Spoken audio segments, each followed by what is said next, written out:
bahkan itu juga dilakukan oleh profesi hakim, advokat, jaksa sebagai penegak hukum, gitu ya. Bahkan belakangan ini juga dilakukan oleh seorang irjen polisi, gitu ya, atau brigjen polisi, bahkan juga kiai juga melakukan tindakan-tindakan korupsi. Profesor, doktor yang mestinya itu menjadi penyangga utama bagi moralitas bangsa ini juga terjerembab, gitu ya, melakukan praktek korupsi. Nah, kira-kira begitulah situasi keadaan sosiologis masyarakat kita. Nah, selanjutnya, seperti apa sih sebenarnya korupsi itu? Nah, di slide selanjutnya itu adalah korupsi itu kayak fenomena gunung es, gitu ya. Yang kelihatan itu adalah kecil, tetapi sebenarnya di bawahnya, gitu ya, fenomena gunung es itu kan yang di atas air, yang kelihatan itu kecil, tetapi akarnya di bawah itu luar biasa terjadi. Gitu. Nah, inilah yang harus menjadi menjadi concern bagi setiap anak bangsa untuk melakukan tanda kutip gitu ya, perlawanan terhadap praktik-praktik korupsi yang terjadi di Indonesia. Gitu ya. Nah, aktor pemberantasan korupsi, saya di slide selanjutnya. Aktor pemberantasan korupsi itu ada Mahkamah Agung, ada KPK, ada Kejaksaan, ada Polri, ada BPKP. Kemudian juga MA itu dikontrol oleh KY, gitu ya. KY itu komisi yudisial, gitu ya. Inilah yang terjadi di dalam lembaga di Indonesia, lembaga-lembaga negara dan lembaga-lembaga kuasi negara yang ada di Indonesia. Nah, saya kasih tanda merah, gitu ya, masyarakat sipil, gitu ya. Nah, masyarakat sipil yang tanda merah itu juga menjadi bagian penting dari pemberantasan korupsi. Ya. Siapa sih sebenarnya masyarakat sipil itu? Ya. Masyarakat sipil itu adalah ya NU, organisasi-organisasi masyarakat, NU, Muhammadiyah, organisasi-organisasi paguyuban, tukang ojek dan seterusnya gitu. Nah, termasuk juga organisasi seperti Malang Corruption Watch ini, seperti MCW gitu ya. Nah, ini yang menjadi bagian dari masyarakat sipil. Nah, poin saya pada sore hari ini adalah kita membicarakan di poin masyarakat sipil gitu ya. Bukan di lembaga negara atau di lembaga kuasi negara, tetapi adalah di masyarakat sipil, di pemberantasan korupsi. Gitu. Nah, seperti apa sebenarnya? Ya. Nah, selanjutnya di slide selanjutnya, saya memberikan gambaran begini. Dalam teori politik itu hanya ada dua, yaitu adalah ada state actor dan ada non state actor. Nah, state actor itu adalah lembaga-lembaga negara resmi, gitu ya. Non state actor itu adalah organisasi-organisasi masyarakat maupun juga kelompok-kelompok masyarakat. Nah, dua hal ini tentu perbedaannya peran dan fungsinya berbeda-beda gitu ya. Nah, kemudian apa sih manfaatnya berkaitan dengan kerja-kerja anti korupsi ini? Yaitu adalah berkaitan dengan kita kembalikan kepada konsep negara. Nah, dalam konsep negara dulu sebelum ada konsep negara, kita mempunyai pandangan berkaitan dengan ini tidak ada pengaturan. Jadi siapapun boleh melakukan dan siapapun boleh menyelenggarakan aktivitas dan seterusnya. Nah, begitu ada konsep negara maka semuanya harus diatur, semuanya harus melakukan satu kesepakatan dan seterusnya. Mungkin kalau ada yang mahasiswa politik atau hukum di sini disebut dengan teori lama disebut dengan kontrak sosial gitu ya. Nah, dalam kontrak sosial itu kemudian mengamanatkan kepada negara untuk apa? Untuk gitu ya, untuk memberikan perlindungan, memajukan dan mencerdaskan. Gitu ya. Nah, konsep negara ini yang disebut dengan state obligation atau kewajiban negara terhadap masyarakatnya. Nah, oleh karena itu, apa hubungannya konsep negara dengan institusi publik, dengan penyelenggara negara atau pejabat publik? hubungannya adalah karena negara mempunyai cita-cita sosial itu untuk melindungi, untuk memajukan, untuk mencerdaskan rakyatnya, maka lembaga negara ini wajib gitu ya, wajib menyelenggarakan itu yang diselenggarakan oleh penyelenggara negara atau pejabat publik untuk menghadirkan kesejahteraan, untuk memajukan, untuk melindungi. Melindungi itu bukan hanya dari perang, tetapi juga melindungi dari sakit kayak pandemi sekarang, muntaber, melindungi dari kemiskinan dan seterusnya. Nah, ini yang mestinya menjadi bagian. Nah, dalam konteks inilah pentingnya masyarakat sipil untuk membangun keseimbangan. Jadi negara sebagai organisasi yang punya otoritas itu untuk menyelenggarakan ini dan seterusnya ini perlu ada keseimbangan di dalam menjalankan amanahnya. Nah, masyarakat sipil bertindak untuk melakukan kontrol, untuk melakukan pengawasan, kontrol terhadap praktek penyelenggaraan negara.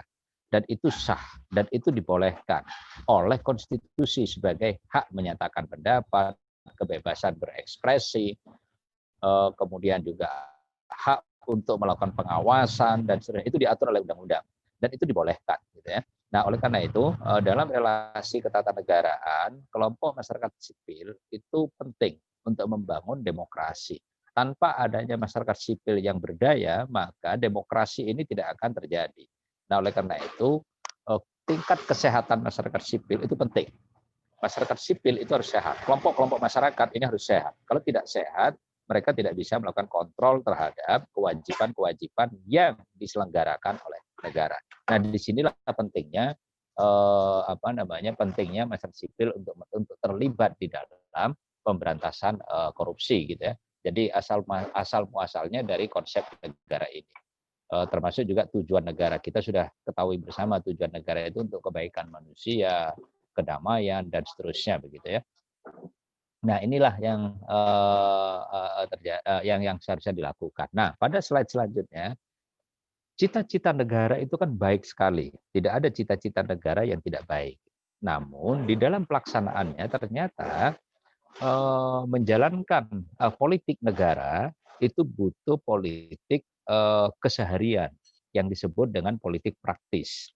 Nah, selama ini politik praktis kita, politik kekuasaan yang terjadi sehari-hari itu ibaratnya adalah saya agak keras kalimat saya, bahasa saya itu adalah saya menyatakan bahwa seperti karnaval kebodohan yang ditunjukkan oleh para politisi yang nir moralitas publik.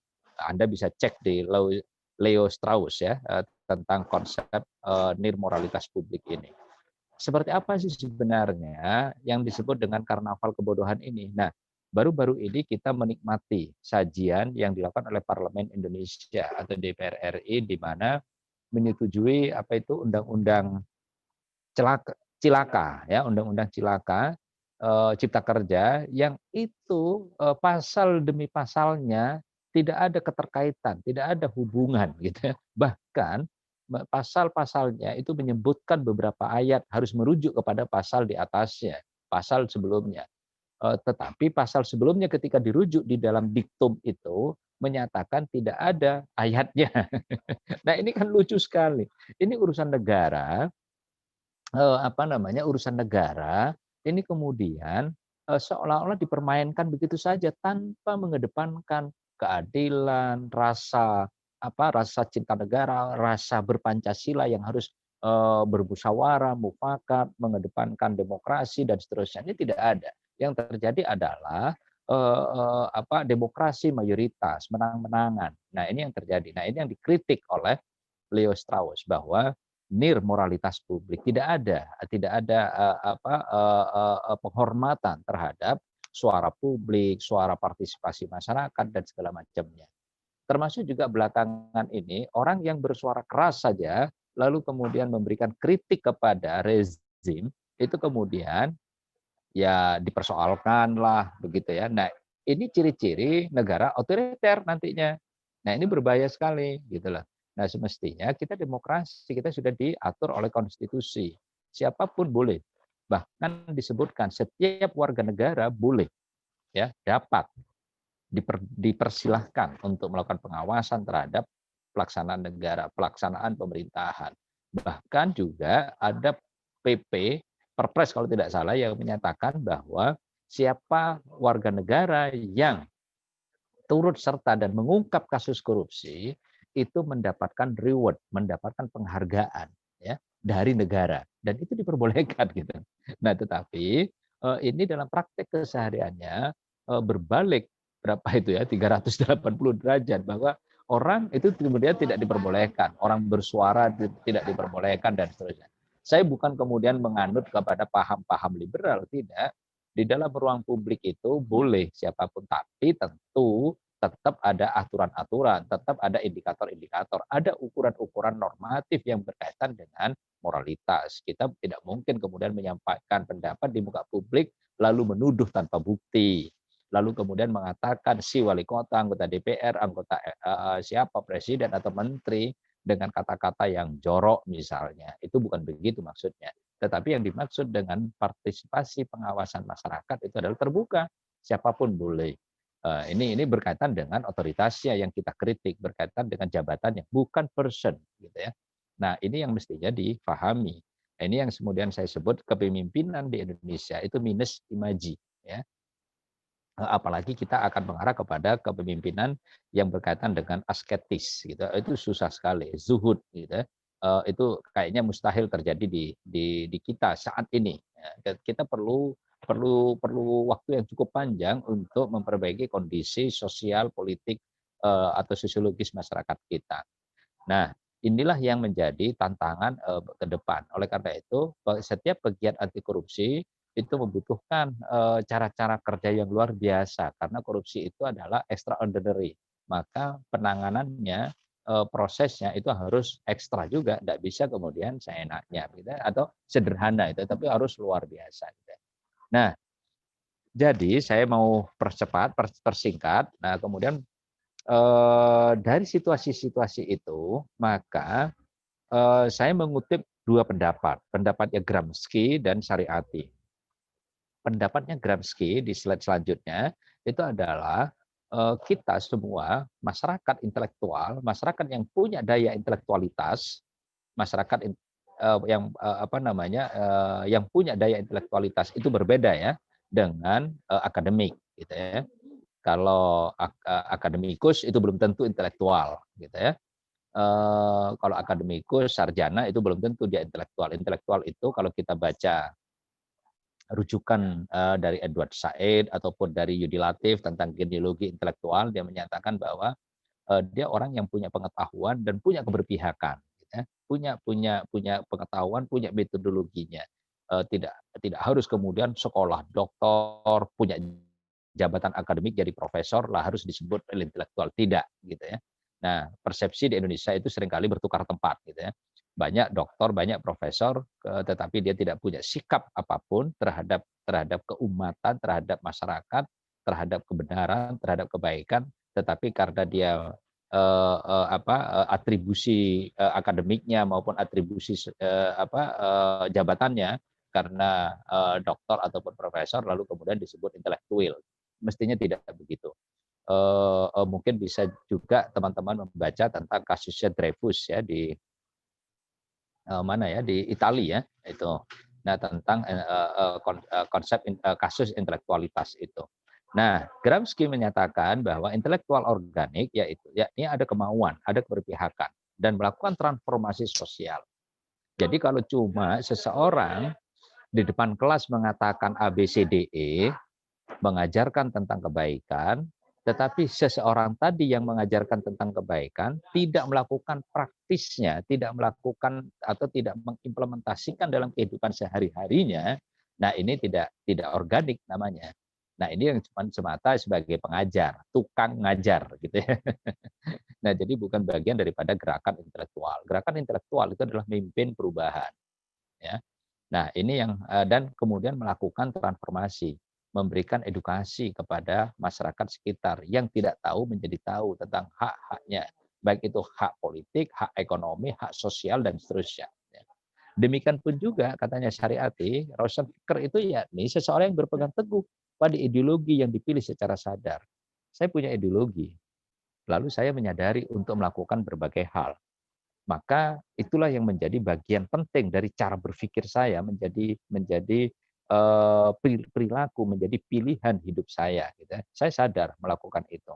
Nah, berkorban untuk kepentingan-kepentingan publik gitu ya. Maka seringkali saya bercanda dengan teman-teman itu adalah banyak sih kalau dalam dalam terminologi Islam itu banyak amar ma'ruf nahi mungkar gitu ya.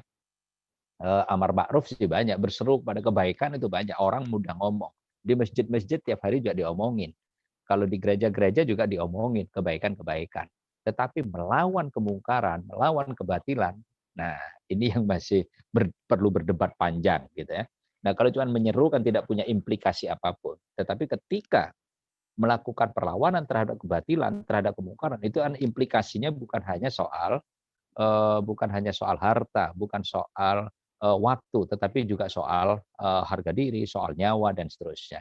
Nah, inilah yang dikatakan oleh Gramsci dan Shariati itu membutuhkan kekuatan yang luar biasa untuk mencapai cita-cita itu, cita-cita sosial yang berkeadilan, bebas dari korupsi dan seterusnya, itu melalui gerakan-gerakan yang progresif demi untuk memartabatkan eksistensi kemanusiaan.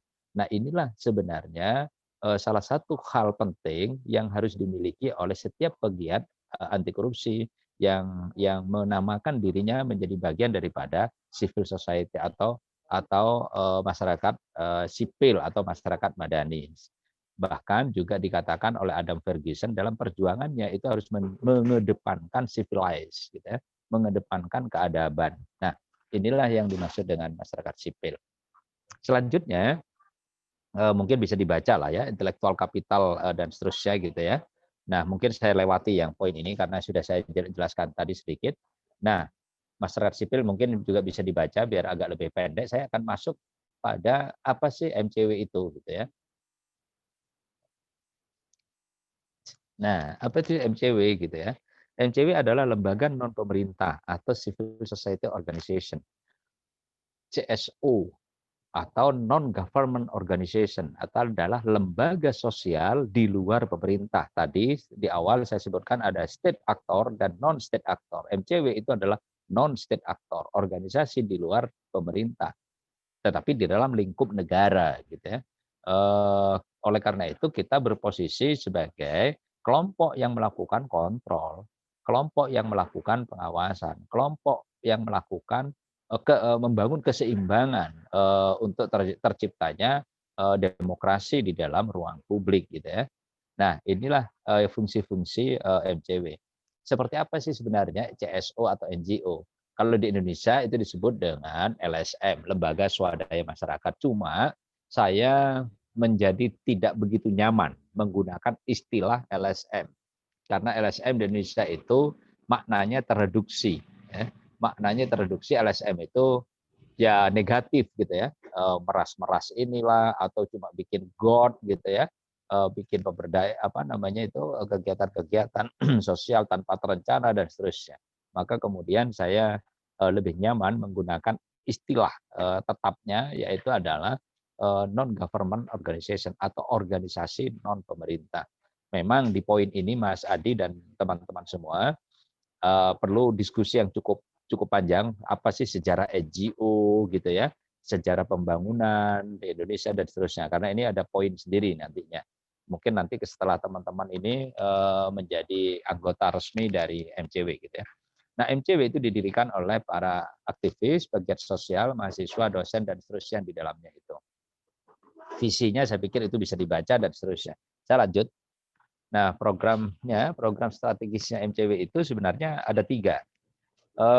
Yang pertama, melakukan monitoring, investigasi, dan advokasi kasus-kasus korupsi. Kedua, melakukan pendidikan publik dan penguatan jaringan untuk membentuk zona-zona anti korupsi. Yang ketiga adalah menuntut tanggung jawab negara atau pemerintah untuk agar transparan dan partisipatif dalam membuat kebijakan publik. 3 poin penting ini yang diderivasi ya. Diderivasi itu dijelentrehkan itu di apa namanya apa Pak Raymond di derivasi itu diturunkan gitu ya, dikembangkan sedemikian rupa kemudian menjadi program-program yang dilakukan misalnya membuka pos pengaduan, misalnya melakukan monitoring terhadap pelayanan pendidikan dan seterusnya. Nah, sebenarnya poin penting daripada MCW itu adalah melakukan monitoring, investigasi, advokasi. Yang kedua, melakukan pendidikan publik. Yang ketiga, menuntut tanggung jawab.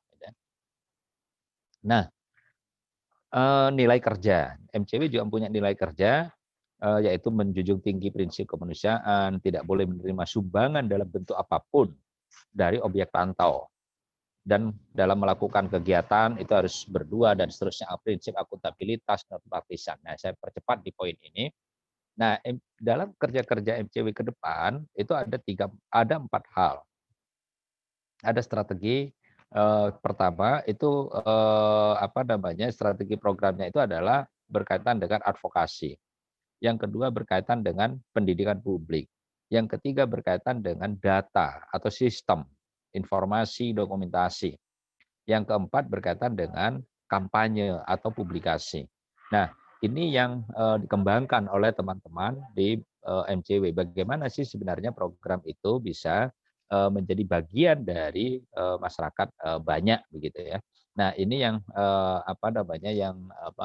menjadi bagian penting dalam menjalankan strategi program.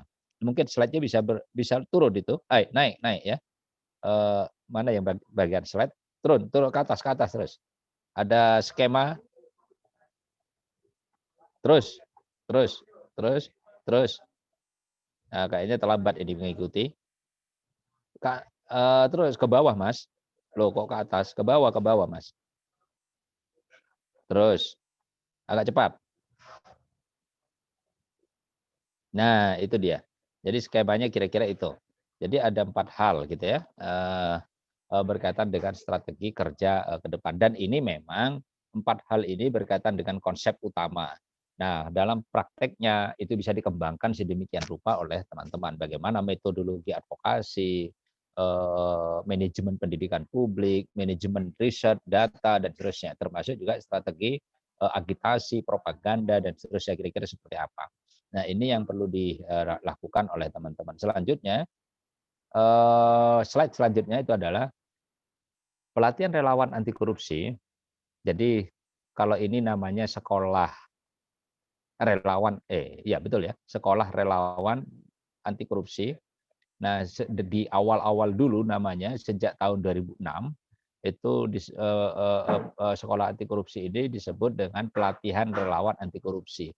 Dan ketika melakukan pelatihan relawan anti korupsi sejak 2006 itu adalah lembaga yang pertama kalinya organisasi anti korupsi yang menyelenggarakan secara rutin tiap tahun, bahkan 1 tahun bisa 2 kali berkaitan dengan pelatihan relawan. ICW dan seterusnya itu adalah belakangan malah gitu ya, didahului oleh MCW gitu ya untuk melakukan pelatihan relawan anti korupsi. Artinya kita sudah punya punya waktu yang cukup panjang, pengalaman yang cukup panjang gitu ya dalam melakukan ini. Nah, saya masuk di poin terakhir, relawan. Relawan ini bukan rela berkawan gitu ya. Dalam KBBI, relawan itu adalah singkatan atau akronim dari sukarelawan. Kalau dalam bahasa Inggrisnya disebut dengan volunteer. Apa artinya? Artinya adalah orang yang melakukan sesuatu dengan sukarela, tidak karena diwajibkan atau tidak dipaksakan. Nah, itulah pengertian relawan, sukarelawan gitu ya. Bukan menyukai relawan gitu ya, dan juga bukan rela berkawan gitu ya, tapi sukarelawan itu adalah seseorang ya, seseorang yang mempunyai itikat, mempunyai keinginan untuk melakukan sesuatu tanpa ya diwajibkan, tanpa dipaksakan, dan tanpa berharap adanya reward, berharap adanya penghargaan, baik itu penghargaan secara sosial, secara politik, bahkan ekonomi. Nah, itulah dimaksud dengan volunteer dan relawan. Nah, oleh karena itu, konsepsi relawan itu adalah orang yang tanpa dibayar menyediakan waktunya untuk mencapai tujuan sebuah organisasi. Apakah itu organisasi Karang Taruna, apakah organisasi MCW, apakah organisasi NU, Muhammadiyah, dan seterusnya. Itu adalah sama-sama relawan dengan tanggung jawab yang besar, bahkan tanggung jawabnya besar gitu ya. Tanpa ada sedikit pun latihan dan seterusnya gitu. tetapi dituntut untuk melakukan kerja-kerja ini secara profesional. Nah, inilah yang dimaksud dengan relawan. Bebannya berat, tetapi reward-nya sangat terbatas gitu ya. Nah, kenapa? Karena memang, relawan itu berangkat dari, pengertian tentang, apa namanya, aktivitas-aktivitas sosial yang, tidak diwajibkan, tidak dipaksakan, tetapi dia mempunyai keinginan untuk, bekerja bersama untuk, memartabatkan ya, memartabatkan tentang, eksistensi, manusia gitu ya. Nah, selanjutnya pengertian kata sukarela ini berasal dari kata dasar sukarela dan imbuhan wan ya, sukarelawan ya. Nah, oleh karena itu, dalam Kamus Besar Bahasa Indonesia pun bentuk kata yang ada adalah sukarelawan, sedangkan kata relawan itu tidak ada. Nah, saat ini kita memudahkan saja menggunakan istilah relawan relawan ya, yang benar itu adalah, sukarelawan. Tapi karena terbiasa terbiasa bahwa lidah orang Indonesia atau teman-teman itu ya udah relawan, nah itu disingkat saja gitu ya, disingkat daripada sukarelawan. Nah ini pengertian kata dari apa namanya relawan. Nah di slide selanjutnya disebut relawan jika satu melakukan sesuatu dengan sukarela, dua mengorbankan waktu dan tenaga, tiga aktivitas tersebut memberikan keuntungan positif bagi lingkungan atau organisasi yang dibantunya. Keempat, ya terakhir disebut relawan itu adalah tidak atas dasar motivasi atau mengharapkan imbalan. Ya, imbalan macam-macam. Bisa imbalan yang berkaitan dengan ekonomi, berkaitan dengan sosial, atau dikonversi menjadi kepentingan politik. Nah, di konsep terakhir, di slide terakhir, kalau yang lainnya lanjutnya bisa dibaca, nantinya apa sih yang dimaksud dengan relawan anti korupsi, gitu ya, sukarelawan anti korupsi. Nah, yaitu adalah merupakan sebuah pola pengembangan relawan yang berkomitmen untuk melakukan perubahan dan gerakan sosial anti korupsi di Malang Raya. Alinea ini tadi kalau dikaitkan dengan tujuan MJW itu adalah membentuk zona-zona anti korupsi atau island of integrity gitu ya, zona-zona integritas gitu ya. Nah, relawan itu bisa mahasiswa, bisa non mahasiswa, bisa pelajar, bisa masyarakat umum, bisa profesor, bisa doktor, bisa orang tidak berpendidikan, orang yang tidak sekolah sama sekali. Gitu ya. Jadi relawan itu tidak harus, gitu ya, tidak harus punya pendidikan tinggi dan seterusnya, tidak harus. Gitu ya. Nah, tetapi adalah orang yang punya komitmen untuk melakukan perubahan. Jadi kalau orang tidak punya komitmen untuk melakukan perubahan, ya itu tidak menjadi bagian daripada konsepsi apa yang disebut dengan relawan anti korupsi. Nah, oleh karena itu, program relawan anti korupsi ini ditujukan sebagai wadah bagi para relawan untuk memberikan dukungan, ya, memberikan dukungan terhadap agenda-agenda pemberantasan korupsi melalui apa? Melalui skill yang dimiliki. Kalau Anda itu orang hukum, maka dibutuhkan keahliannya untuk membuat legal opinion atau LO dan apa itu satu ya, yang kronologi menyusun kronologis kasus dan seterusnya. Membuat eksekutif summary berkaitan dengan kasus dan seterusnya. Nah, itu orang hukum. Nah, kalau orang komunikasi kira-kira apa? Kalau orang komunikasi dibutuhkan dia bisa terlibat membuat desain kampanye, desain agitasi, desain propaganda, baik itu dalam bentuk desain grafis maupun dalam bentuk apa poster atau komunikasi langsung kepada masyarakat. Kalau itu komunikasi. Lalu kalau misalnya orang-orang eksak, orang-orang akuntansi, orang-orang pertanian, apa hubungannya dengan anti korupsi? Banyak, gitu ya, sangat sangat dibutuhkan. Orang-orang arsitektur itu banyak. Nah, ketika kita mempelajari korupsi, itu kan banyak korupsi di Indonesia ini asal muasalnya itu dilakukan dengan sadar oleh para koruptor itu melalui sebuah proses kebijakan. Nah, ketika menyusun kebijakan itu diduga banyak melakukan praktek-praktek curang. Misalnya, ini saya hubungkan dengan orang-orang pertanian. Orang pertanian itu apa sih? Dia tahunya kan cuma pertanian. Enggak sebenarnya gitu ya. Pertanian itu ketika sebuah pemerintah atau pemerintah daerah atau DPR atau dinas dan seterusnya atau kementerian dan seterusnya itu menyusun sebuah anggaran Maka untuk menghitung, untuk mengkalkulasi lahan, untuk mengkalkulasi dana subsidi, untuk mengkalkulasi dana bantuan dan seterusnya, nah, itu kan bisa digunakan. Termasuk ilmunya bisa digunakan untuk menghitung, ilmunya bisa digunakan untuk membuat analisis, gitu ya, riset di sini. Termasuk juga orang-orang teknik sipil misalnya. Teknik sipil juga bisa digunakan ilmunya untuk menghitung luasan jalan, volume jalan, kualitas jalan, gitu ya. Nah, juga termasuk berkaitan dengan orang-orang kesehatan, orang-orang biologi, orang-orang IPA dan seterusnya, itu bisa. Misal, sekarang pemerintah Kota Malang itu membuat subsidi, ada dana untuk masyarakat miskin melalui Dinas Kesehatan. Bagaimana?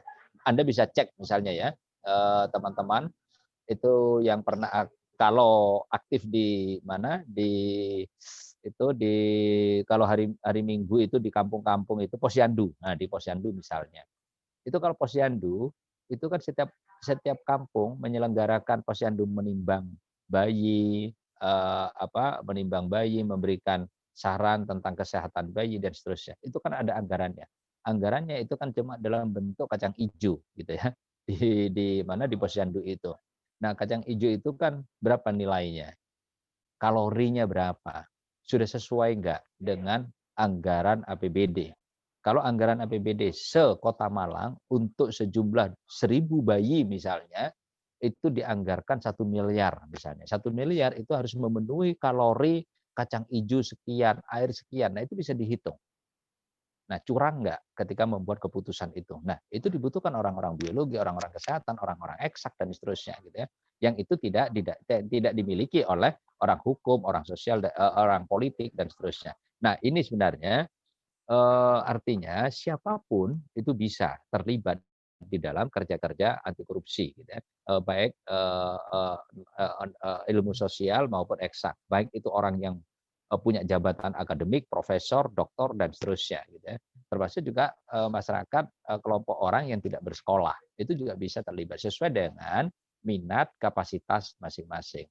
Saya tutup di poin ini adalah semua orang itu punya kewajiban, punya mandat sosial untuk bersama-sama melakukan pengawasan, kontrol agar demokrasi di daerahnya atau penyaluran anggaran atau pembangunan yang ada di daerahnya itu betul-betul dapat dirasakan manfaatnya dan bisa memberikan rasa aman, sejahtera bagi masyarakat sekitar.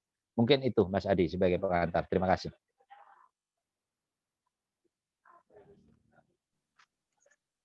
Oke, terima kasih Pak Lutfi. Tadi sudah dijelaskan panjang lebar ya teman-teman, membahas soal konsep kerelawanan, juga dijelaskan juga soal apa itu MCW, kemudian MCW itu bergerak di isu-isu apa saja, di bidang-bidang apa saja begitu. Nah, mungkin untuk sesi selanjutnya adalah sesi diskusi. Monggo teman-teman yang ingin menanyakan atau merespon ya tadi materi yang telah disajikan oleh Pak Lutfi. Monggo teman-teman.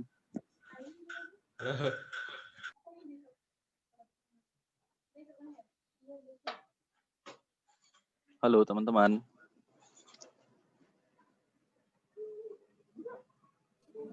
Kak izin bertanya ya. Ya. Mohon Ya, maaf silakan. karena saya tadi masuknya agak terlambat. Yang hendak saya tanyakan itu begini, setiap orang pasti punya taraf skala prioritas masing-masing. Nah, sebagai relawan kan secara garis besar itu tadi dijelaskan bahwasanya pengabdiannya penuh, cuma nanti fit yang didapatkan tidak sebanding dengan apa yang dia berikan. Nah, bagaimana kita sebagai relawan memetakan skala prioritas yang kita punya itu dengan baik? Begitu. Terima kasih. Oke. Ini langsung ditanggapi saja ya Pak ya. Biar Dikumpulkan aja dulu Mas. dikumpulkan gitu. Oke. Mungkin dari teman-teman yang lain.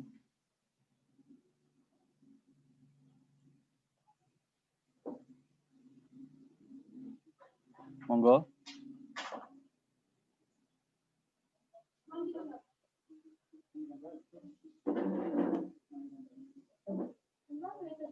Monggo teman-teman.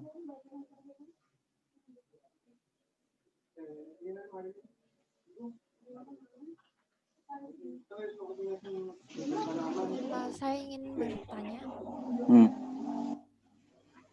Oke, silakan. Halo. Ya. Terima kasih atas kesempatan yang telah diberikan kepada saya. Di sini saya ingin bertanya kepada Pak Lufit. Seperti yang kita ketahui bersama, salah satu korupsi itu terjadi karena adanya corruption by greed, yaitu adanya sifat kerakusan dari para legislatif, yudikatif maupun juga eksekutif itu sendiri. Nah, di sini sering terjadi korupsi itu dianggap sebagai suatu kebiasaan, misalnya dalam satu institusi. Seperti halnya saja itu menambah-nambahkan uang dari tilang gitu. Hal-hal sederhana seperti itu mereka anggap jadi hal yang sederhana, padahal itu tetap saja suatu hal yang melanggar hukum. Nah, itu yang ingin saya tanyakan, bagaimana sih menghilangkan budaya seperti itu? Kemudian bagaimana untuk kami yang masih mahasiswa ini untuk tetap bertahan pada suatu ideologi yang idealis mungkin ya, ideologi yang seperti sekarang ini, tetap untuk berpegang teguh pada kebenaran, kejujuran seperti itu. Karena sering sekali saya berjumpa dengan para penegak hukum, baik itu polisi, jaksa maupun hakim. Mereka ada yang bilang, iya, waktu mahasiswa masih awal-awal idealisnya masih bagus. Nanti waktu di lingkungan kerja perlahan-lahan berubah. Apa ya kira-kira untuk mempertahankannya tuh seperti itu?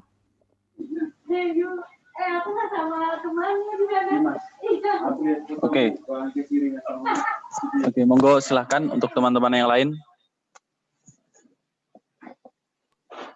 Silakan satu lagi. Mas, saya mau nanya.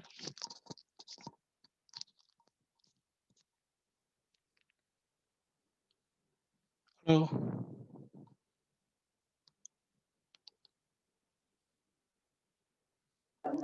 Ya, silakan. Saya ingin bertanya, apa sih urgensinya MCW ini dibentuk gitu? Pertama kan dalam mengawasi korupsi ini udah ada lembaga yang berwenang seperti KPK itu sendiri gitu. Terus saya ingin bertanya juga terkait program strategis MCW terkait monitoring, investigasi, dan advokasi.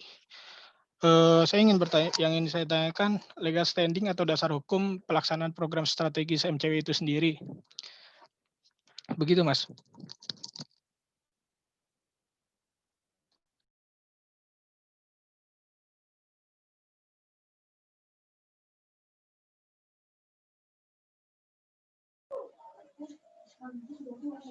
Oke. Ya, tadi sudah terkumpul kurang lebih 3 pertanyaan, Pak. Yang pertama itu soal bagaimana kira-kira ya karena kebiasaan untuk korupsi ya dalam hal-hal yang keseharian itu sudah menjadi kebiasaan gitu.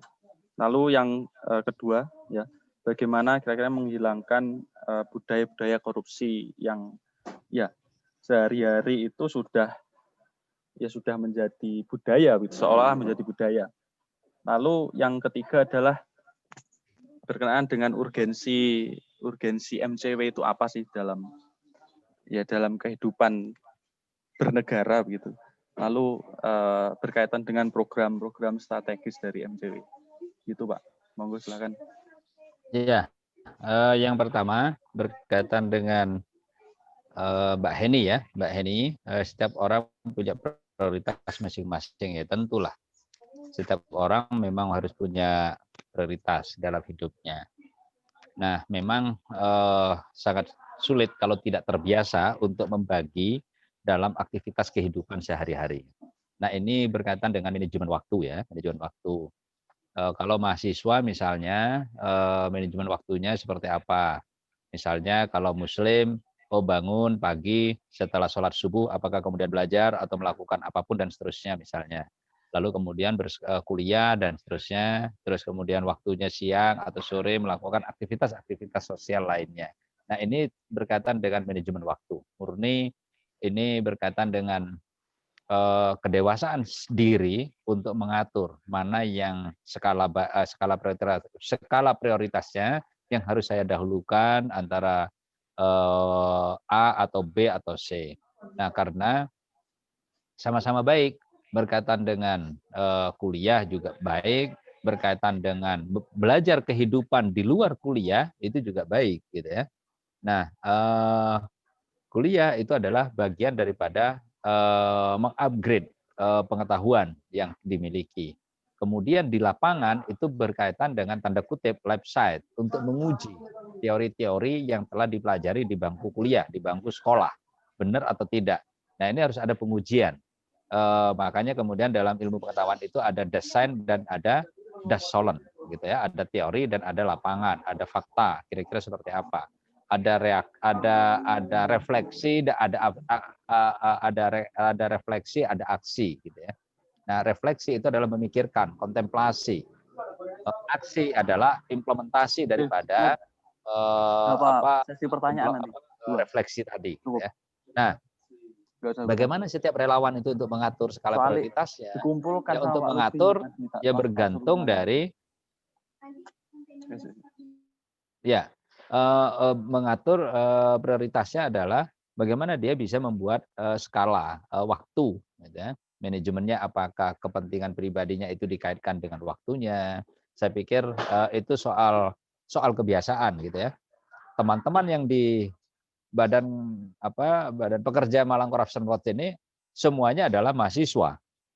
Semuanya mahasiswa dan no problem jam 10 melakukan aktivitas hingga jam 4 sore bahkan malam itu tidak ada soal gitu ya.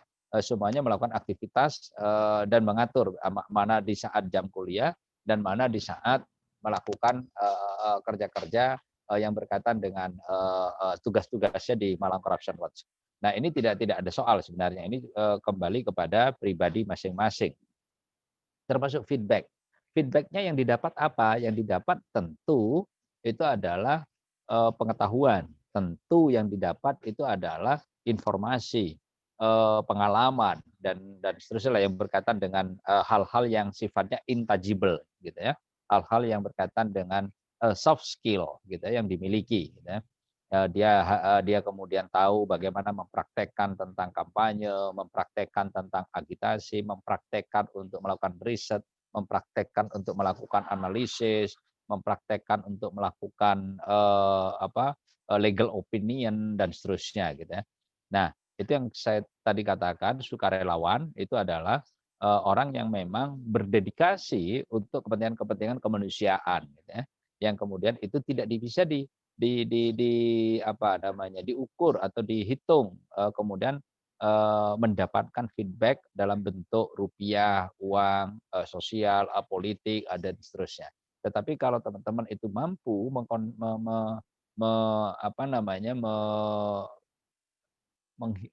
menghitung gitu ya atau kapasitas dirinya yang dulunya pada level A misalnya atau level 1 lalu kemudian melakukan aktivitas sosial bersama, kemudian dia bisa punya informasi, pengalaman dan seterusnya itu pengetahuannya atau kapasitasnya bisa meningkat gitu. Nah, ini adalah satu hal yang bisa didapatkan di dalam organisasi gitu ya. Apakah kemudian nanti berimplikasi kepada keterampilan, berimplikasi kepada profesi yang akan nantinya ditekuni? Iya. Apakah ini juga kemudian memberikan nilai manfaat, baik itu secara sosial, politik, atau ekonomi? Iya. Nah, inilah yang menjadi penting, feedback dari terlibat di dalam aktivitas-aktivitas di NGO seperti di MCW ini. Nah, ini salah satunya. Jadi memang kembali kepada individunya, personnya.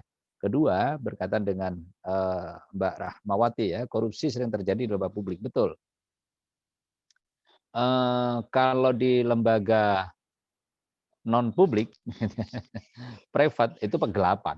Kalau dalam ilmu hukum itu pidana ada penggelapan dan ada korupsi, ya, tidak pidana korupsi dan tidak dan ada penggelapan. Di perusahaan misalnya bukan perusahaan milik pemerintah, milik negara, bukan milik publik gitu ya. Nah, itu namanya penggelapan. Tapi kalau milik-milik pemerintah, milik-milik publik gitu ya, itu adalah korupsi karena sudah diatur dalam kaedah-kaedah hukum gitu ya. Nah, kenapa terjadi? Tadi sudah saya katakan bahwa ada minus keteladanan.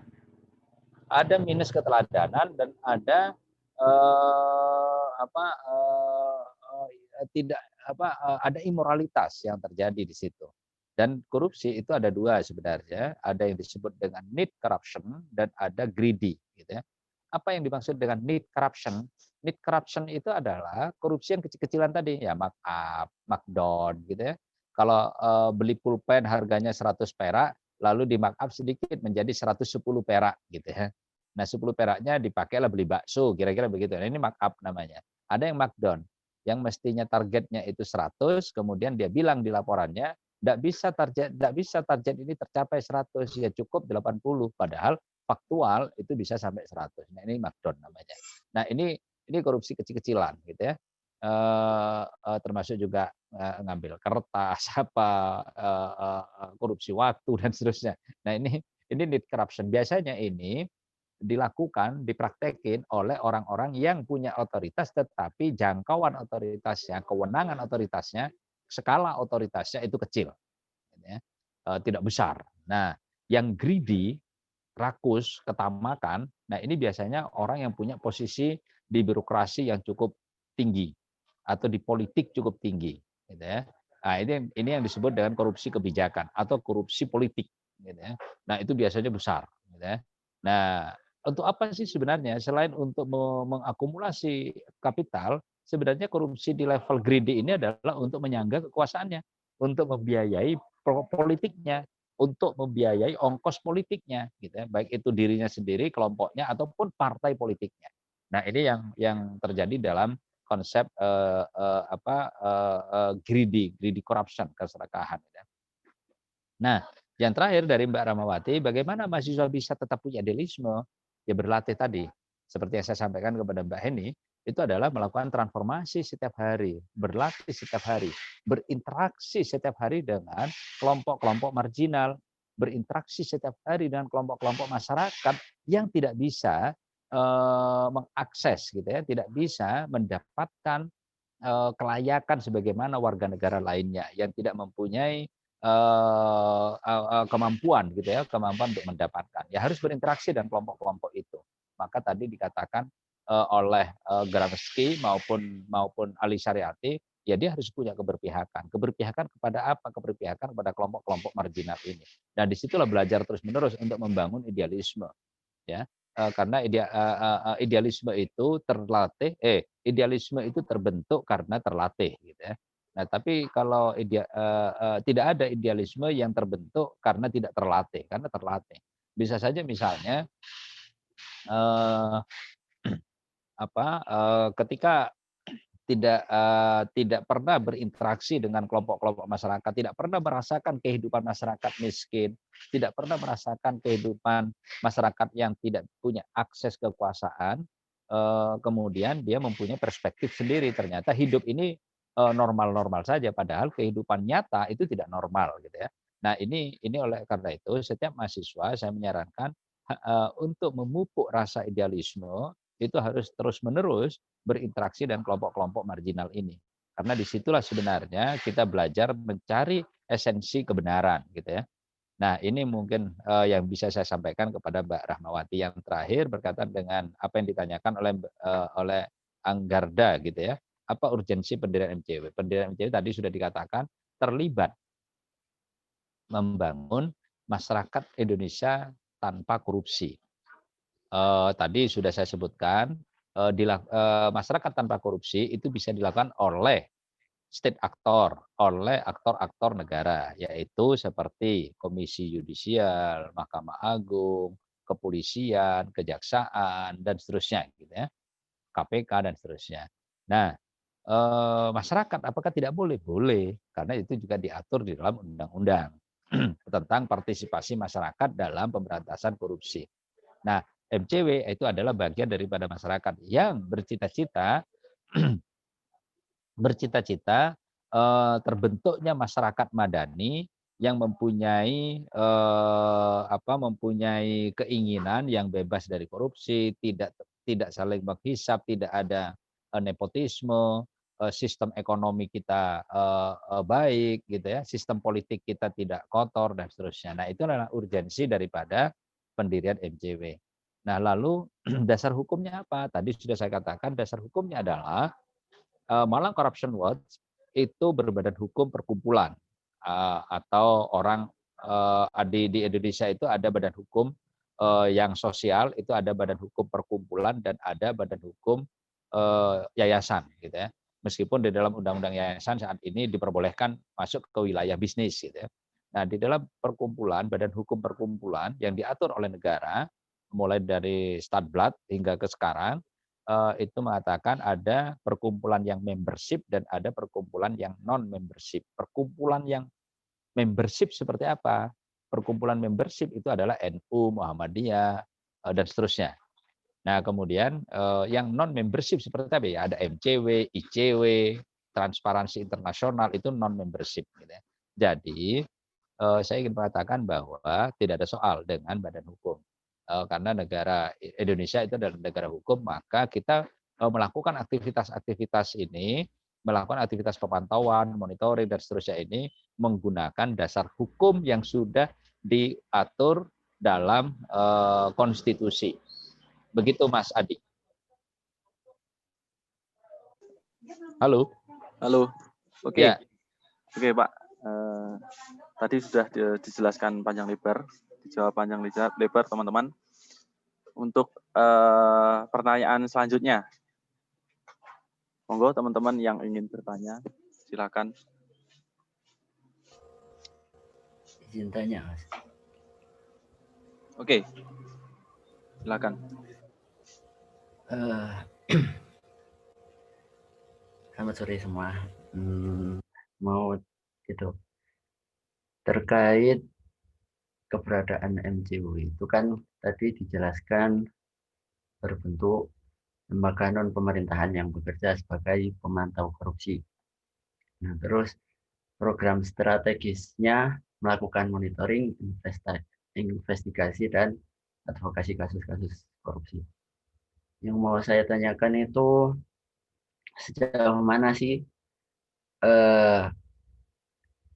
geraknya mantau korupsi dari program itu, monitoring, investigasi dan advokasi itu sejauh mana nanti melangkahnya gitu. Nanti bentuknya kayak jaksa non pemerintahan jadi nuntut kita punya data investigasi terus analisis gitu harus kita tuntut buat penegak hukum buat ngusut, atau kayak Mas siapa itu yang kemarin juru bicara baru keluar itu, juru bicara KPK, nolong para korban korupsi buat menghadap di pengadilan. Nah, sejauh mana MCW ngawal korupsi di nanti kita ketika berjalannya MCW gitu.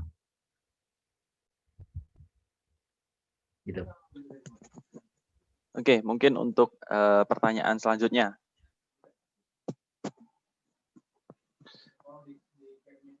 Silakan, teman-teman.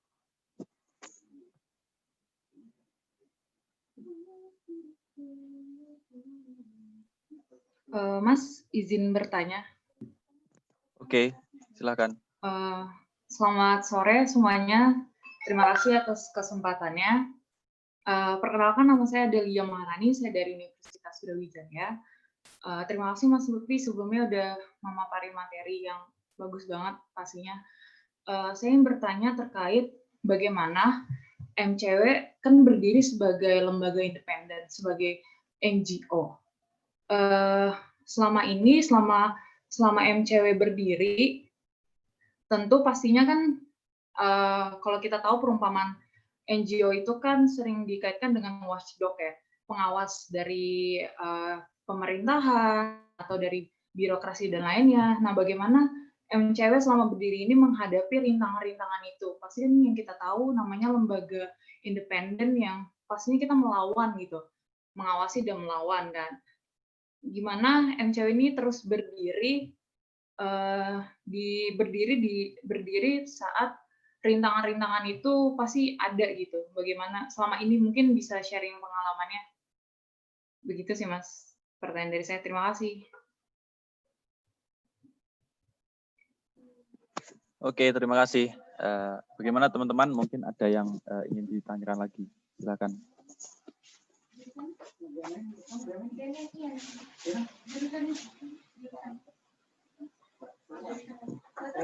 Untuk pertanyaan ketiga, silakan.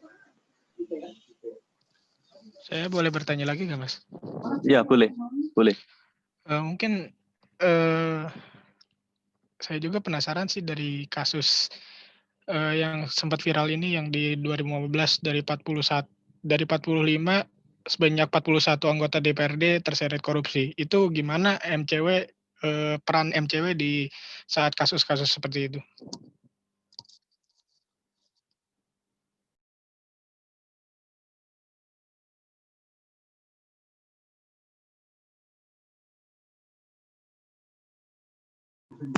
Oke, sudah ya.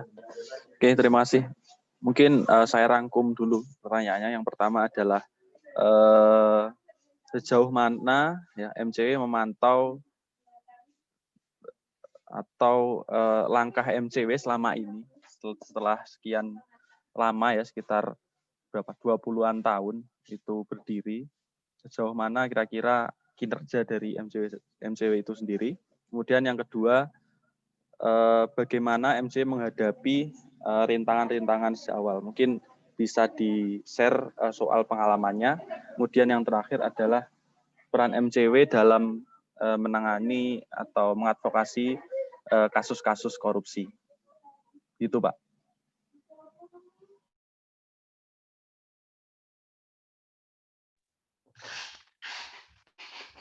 Halo? Ya.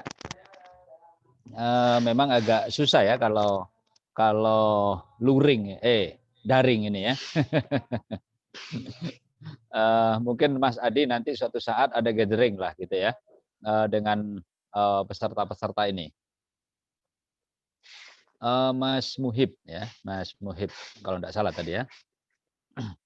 Yang tadi terakhir juga mempertanyakan tentang peran MCW dalam korupsi itu juga Mas Muhib ya kalau tidak salah ya, atau orang lain ya? Iya, Pak. Oke. Oke, kalau begitu saya jadiin satu ya. Keberadaan MCW satu, keberadaan MCW tentu sebagai non-state actor, sebagai organisasi non pemerintah. Jadi sudah jelas posisi MCW itu berada di luar pemerintahan. Nah, oleh karena itu dalam konsep demokrasi kita membangun keseimbangan. Dalam membangun keseimbangan itu ada yang menyelenggarakan dan ada yang mengontrol penyelenggara. Nah, kalau kemudian ada yang menyelenggarakan, tidak ada yang mengontrol, tidak ada yang memberikan satu penguatan, atau tidak ada yang memberikan satu bentuk penilaian terhadap aktivitas-aktivitas yang dilakukan oleh penyelenggara, ya tentu demokrasinya tidak akan terlihat, begitu ya. Nah, jadi jelas keberadaan MCW itu adalah bagian daripada kelompok masyarakat sipil atau organisasi non pemerintah yang menyelenggarakan fungsinya sebagai fungsi kontrol, seperti apa yang disebutkan oleh Mbak Adelia tadi sebagai watchdog, gitu ya. Sebagai kalau watchdog itu kan kira-kira anjing menggonggong gitu ya. Bukan kemudian seperti pepatah yang mengatakan anjing menggonggong kafilah berlalu, enggak begitu, tetapi kita memberikan penguatan di situ.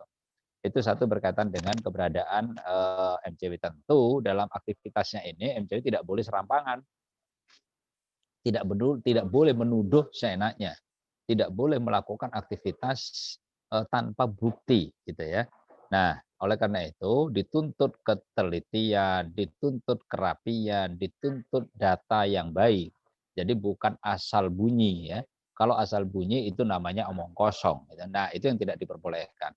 Lalu saya kaitkan dengan yang dikatakan oleh Mas Mib, sejauh mana kegiatan monitoring. Gitu. Nah, apakah MCW itu punya kewenangan? Kegiatan monitoring itu terus-menerus dilakukan, setiap hari dilakukan oleh teman-teman MCW itu. Terus-menerus dilakukan. Nah, bagaimana kemudian kewenangannya? Kewenangannya adalah seperti yang diatur dalam konstitusi, yaitu berpartisipasi di dalam menyampaikan kasus-kasus korupsi yang terjadi, menyampaikan tentang bagaimana model partisipasi dalam penyelenggaraan negara yang bebas korupsi.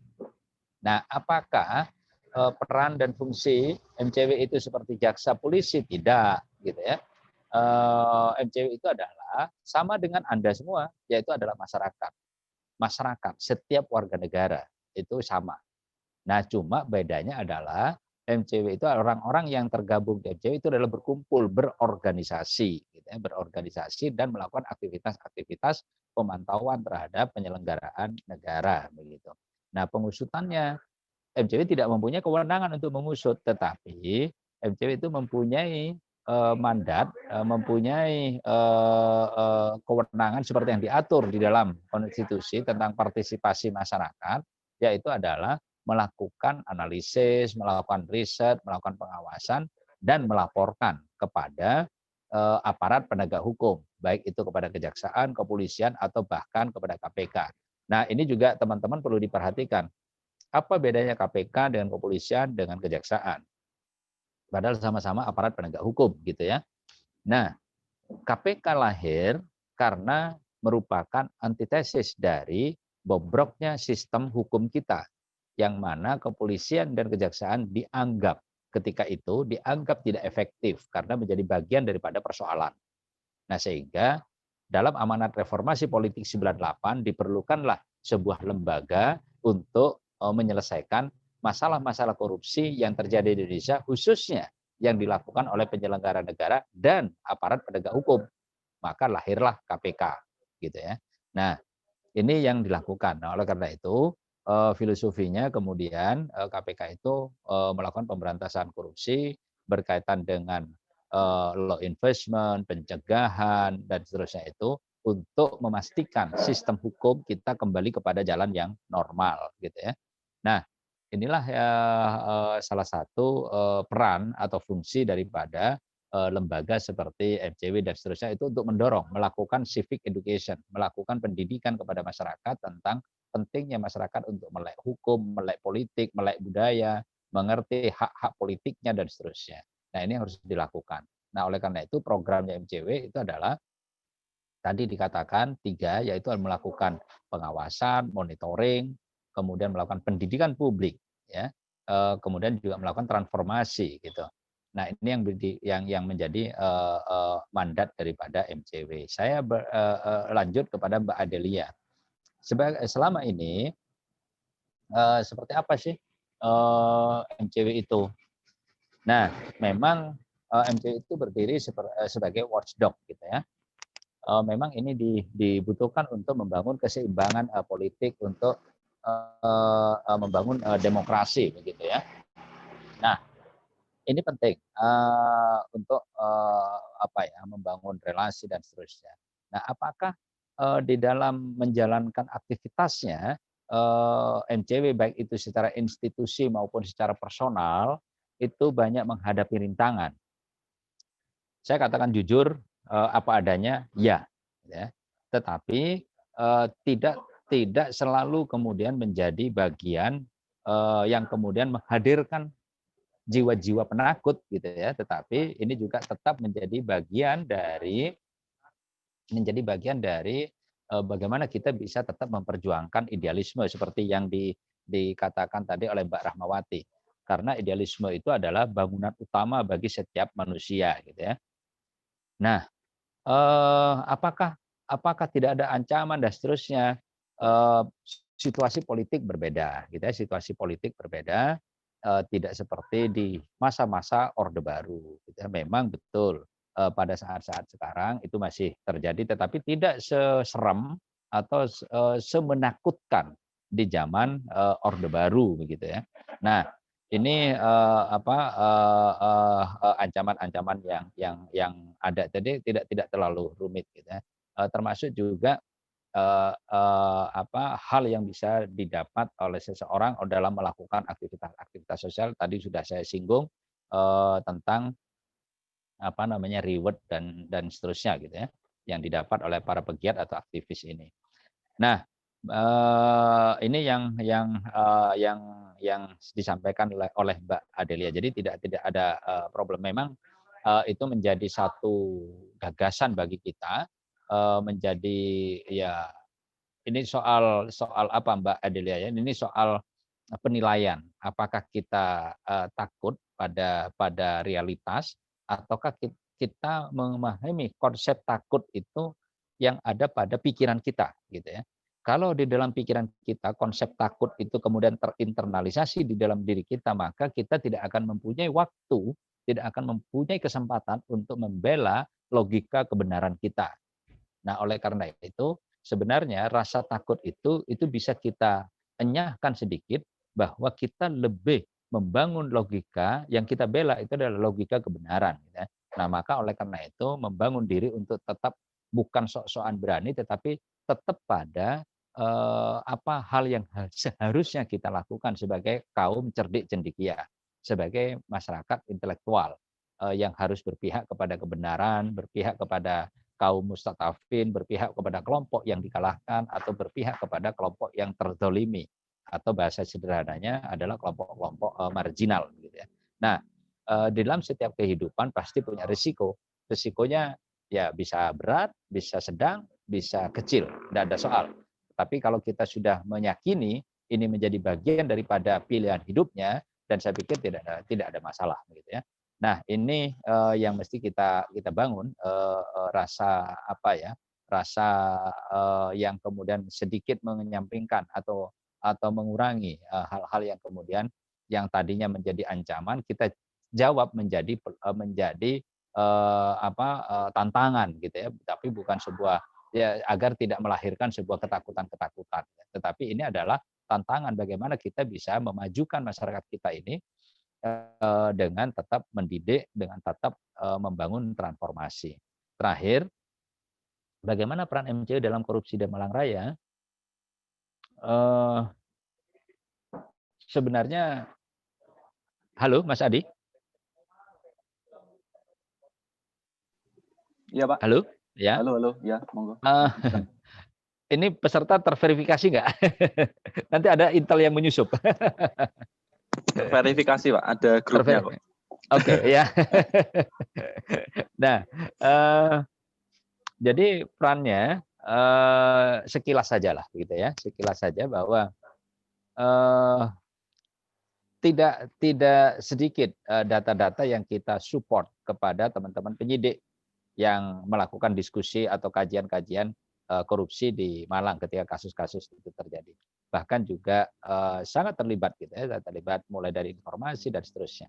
Nah, artinya peran MCW itu sangat supporting terhadap agenda-agenda pemberantasan korupsi. Bukan hanya kepada KPK, kepada siapapun, gitu ya.